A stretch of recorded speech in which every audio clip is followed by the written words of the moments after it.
हरि ओम। ओम नमो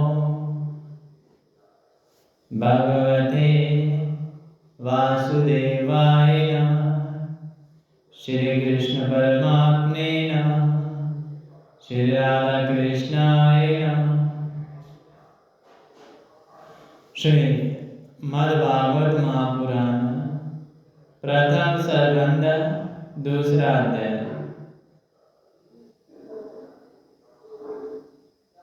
दूसरे अध्याय में भागवत कथा और भागवत भक्ति का महात्म्य। श्री व्यास जी कहते हैं, शौनकादि ब्रह्मवादी ऋषियों के ये प्रश्न सुनकर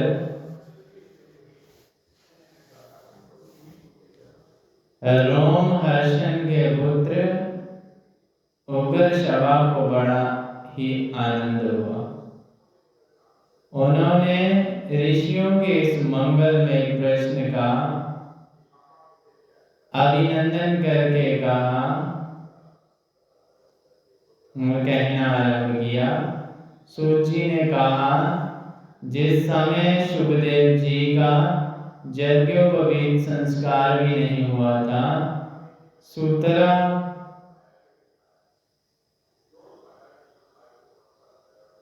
लौकिक वैदिक कर्मों के अनुष्ठान का अवसर भी नहीं आया था, उन्हें अकेले ही संन्यास लेने के उद्देश्य से जाते देखकर उनके पिता व्यास जी विरह के कातर होकर पुकारने लगे,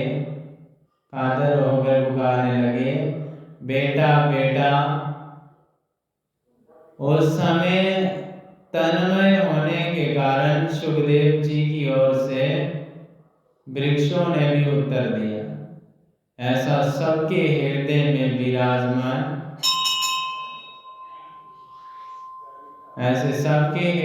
विराजमान शुकदेव जी मुनि को मैं नमस्कार करता हूँ। ये श्रीमद्भागवत अत्यंत गोपनीय और रहस्य आत्मक पुराण है। ये भागवत स्वरूप का अनुभव करने वाला और समस्त वेदों का सार है। संसार में फंसे हुए जो लोग इस घोर अज्ञान अंधकार से पार जाना चाहते हैं, उनके लिए आध्यात्मिक तत्वों को प्रकाशित करने वाला ये एक दीपक है। वास्तव में उन्हीं पर करुणा करके बड़े मुनियों के आचार्य शुकदेव जी ने इसका वर्णन किया है। मैं उनकी शरण ग्रहण करता हूँ। मुनियों में सर्वश्रेष्ठ भगवान के अवतार नर नारायण ऋषियों को, सरस्वती देवी को और श्री व्यास देव जी को मैं नमस्कार करके तब संसार और अंतःकरण के समस्त विकारों पर विजय प्राप्त कराने वाले श्रीमद्भागवत महापुराण का पाठ करना चाहिए।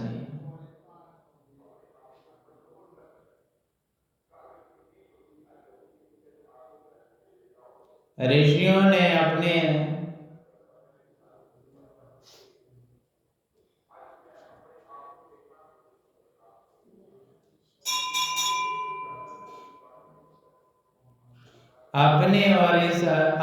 संपूर्ण विश्व के कल्याण के लिए बहुत सुंदर प्रश्न किया, क्योंकि ये प्रश्न श्री कृष्ण के संबंध में है और इससे बलिबांधी आत्मा की शुद्धि हो जाती है। मनुष्यों के लिए सर्वश्रेष्ठ धर्म वही है जिससे भगवान श्री कृष्ण में भक्ति हो। भक्ति भी ऐसी जिसमें किसी प्रकार की कामना ना हो, निराकार भक्ति जो नित्य निरंतर बनी रहे, ऐसी भक्ति से हृदय आनंद रूप परमात्मा की उपलब्धि करके कृतकृत हो जाता है, धन्य हो जाता है। भगवान श्री कृष्ण में भक्ति होते ही अनन्य प्रेम से उनमें हृदय जोड़ते ही निष्काम ज्ञान और वैराग्य का दिल मन में आविर्भाव हो जाता है शरीर में। धर्म का ठीक ठीक अनुष्ठान करने पर यदि मनुष्य के हृदय में भगवान की लीला और कथाओं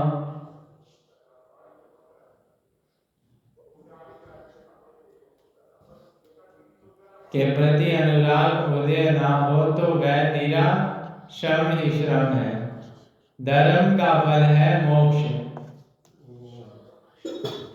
उसके सार्थकता अर्थ प्राप्ति में नहीं है। अर्थ केवल धर्म के लिए है। भोग विलास उसका फल नहीं माना गया है। भोग विलास का फल इंद्रियों को तृप्त करना नहीं है, इसका प्रयोजन है केवल जीवन बिताना, निर्वाह करना। जीवन का फल भी तत्व जिज्ञासा है। बहुत कर्म करके स्वर्ग आदि प्राप्त करना उसका फल नहीं है। तत्ववेता लोक ज्ञाता और वेद से रहित अखंड आदित्य सच्चिदानंद स्वरूप ज्ञान को ही तत्व कहते हैं। उसको कोई ब्रह्मा, कोई परमात्मा और कोई भगवान के नाम से पुकारते हैं। श्रद्धालु मुनिजन भागवत सुनने से प्राप्त ज्ञान वैराग्य से युक्त भक्ति से अपने हृदय में उस परमात्मा परम तत्व रूप परमात्मा का अनुभव करते हैं। शौनक आदि ऋषियों यही कारण है कि अपने अपने वर्ण तथा आश्रम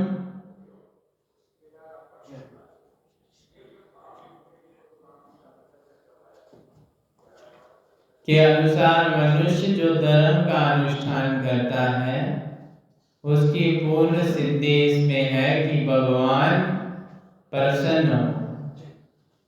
इसलिए एक जगह मन से भक्त वत्सल भगवान की का ही नित्य निरंतर प्रतिदिन सुनना और कीर्तन करना और ध्यान करना और आराधना करनी चाहिए।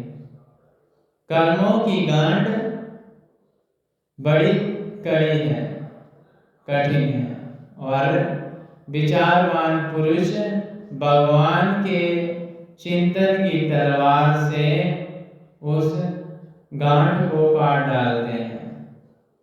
तब भला ऐसा कौन सा मनुष्य होगा जो भगवान की लीला कथा में प्रेम नहीं करेगा।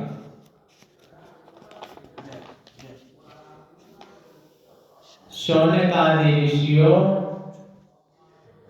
पवित्र तीर्थों का सेवन करने से महत् सेवा, तदंतर सुनने की इच्छा, फिर श्रद्धा, तत्पश्चात भगवान की कथा में रुचि होती है। भगवान श्री कृष्ण के जश को सुनना और उस जश का कीर्तन करना से प्राणी पवित्र हो जाता है। वह अपनी कथा सुनाने वाले के हृदय में आकर प्रभु स्थित हो जाते हैं और उनकी अशुभ वासनाओं को, अशुभ सोच को नष्ट कर देते हैं, क्योंकि वह संतों के सुहृद हैं, हमेशा साथ रहते हैं वे संतों के। जब श्रीमद् भागवत अथवा भागवत भक्तों के निरंतर सेवन से अशुभ वासनाएं समाप्त हो जाती हैं, तब पवित्र कीर्ति भगवान श्री कृष्ण के प्रति स्थायी प्रेम की प्राप्ति होती है। तब रजोगुण और तमोगुण के भाव, काम और लोभ से शांति मिलती है, वो शांत हो जाते हैं और मन इनसे रहित होकर सत्व गुणों में स्थित एवं निर्मल हो जाता है। इस प्रकार भगवान की प्रेम में भक्ति से जब संसार की समस्त आसक्तियां मिट जाती हैं, हृदय आनंद से भर जाता है, तब भगवान के तत्व का अनुभव अपने आप हो जाता है और हृदय में आत्मा स्वरूप भगवान का साक्षात्कार होते ही हृदय की ग्रंथि टूट जाती है और सारे संदेह भ्रम मिट जाते हैं और कर्म बंधन समाप्त हो जाता है, कम हो जाता है। इससे बुद्धिमान लोग नित्य निरंतर बड़े आनंद से भगवान श्री कृष्ण के प्रति प्रेम भक्ति करते हैं, जिससे आत्म प्रसाद की प्राप्ति होती है। इस प्रकृति के 3 गुण हैं, सत्व, रजस और तम। इनको स्वीकार करके इस संसार की स्थिति और उत्पत्ति और प्रलय के लिए एक आदित्य परमात्मा विष्णु, ब्रह्मा और रुद्र को कार्य सौंपे हुए हैं। विष्णु भगवान पालन करते हैं, ब्रह्मा जी सृष्टि को रचते हैं और रुद्र जी अंत में सबको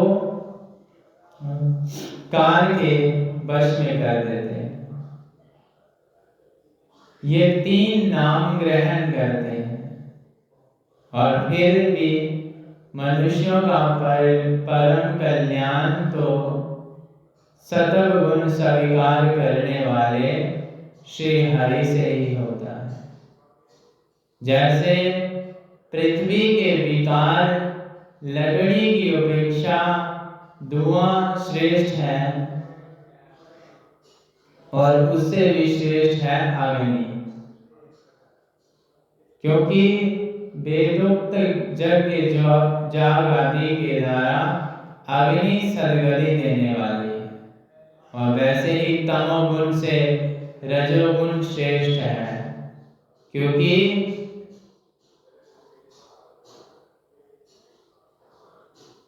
और कहा गया है रजोगुण से सत्वगुण श्रेष्ठ है, क्योंकि ये भगवान का दर्शन कराने वाला है। प्राचीन युग में महात्मा लोग अपने कल्याण के लिए विशुद्ध सत्वमय भगवान विष्णु की ही आराधना किया करते थे।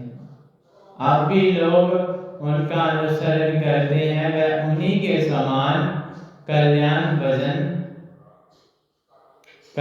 भाजन होते हैं। जो लोग इस संसार सागर से पार जाना चाहते हैं, फिर कभी इस जन्म मृत्यु के चक्कर में नहीं पड़ना चाहते।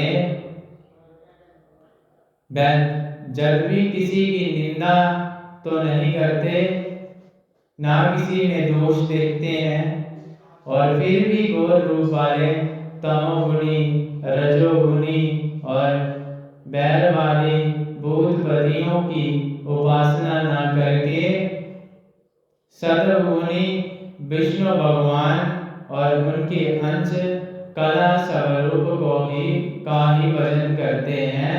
परंतु जिसका स्वभाव रजोगुणी अथवा तमोगुणी है, वह धन, ऐश्वर्य और संतान और काम वासना में और भूत, पितर और प्रजापतियों की उपासना करते हैं, क्योंकि इन लोगों का स्वभाव भूत आदि से मिलता है। वेदों का तात्पर्य श्री कृष्ण में ही है, यज्ञों का उपदेश श्री कृष्ण ही है, योग श्री कृष्ण के लिए ही किए जाते हैं, और सारे कर्मों की समाप्ति भी श्री कृष्ण में ही है। ज्ञान से 12 ब्रह्मा स्वरूप श्री कृष्ण की प्राप्ति होती है, तपस्या से श्री कृष्ण की प्राप्ति होती है, और श्री कृष्ण के लिए धर्मों का अनुष्ठान होता है, और सब गतियां देने वाले श्री कृष्ण ही हैं।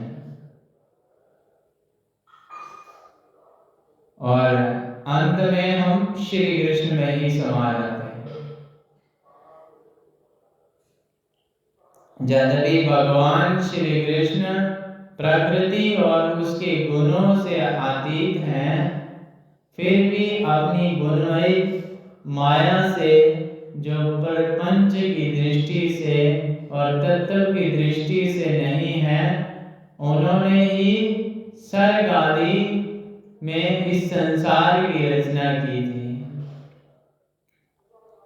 ये सतम, राजस और तम तीनों गुण उसी माया के विलास हैं। इसके भीतर रहकर भगवान इनके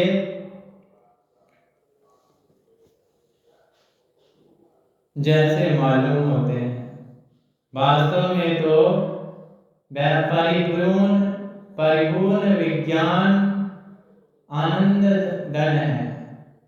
अग्नि तो वस्तुतः ही है, परंतु जब वह अनेक प्रकार की लकड़ियों में प्रकट होती है, तब अनेक सी मालूम पड़ती है, बहुत प्रकार की दिखती है। वैसे ही सबके आत्म रूप भगवान तो एक ही है, परंतु प्राणियों की अनेकता से अनेक जैसे जानने को पड़ते हैं। भगवान ही सूक्ष्म भूत, तन मात्रा, इंद्रियां तथा अंतःकरण आदि गुणों के विकार रूप भावों के द्वारा नाना प्रकार की जोनियों में प्राणी को डालते हैं, और भिन्न भिन्न जीवों के रूप में प्रवेश करके उन्हें उन जोनियों के अनुरूप विषयों के उपभोग कराते रहते हैं। वह ही संपूर्ण लोकों की रचना करते हैं, और देवता, पशु, पक्षी, मनुष्य आदि जोनियों में लीला अवतार ग्रहण करके सत्वगुण द्वारा जीवों का पालन पोषण करते हैं। बोल सच्चे दरबार की जय। बोलो श्री राम जय राम, जय जय राम। बोलो श्री राम, बोलो श्री राम जय राम, जय जय राम। बोलो श्री राम जय राम, बोलो श्री राम जय राम, जय जय राम। बोलो श्री राम जय राम, बोलो श्री राम जय राम, जय जय राम। बोलो श्री राम जय राम जय जय राम। बोलो श्री राम जय जय राम बोलो श्री राम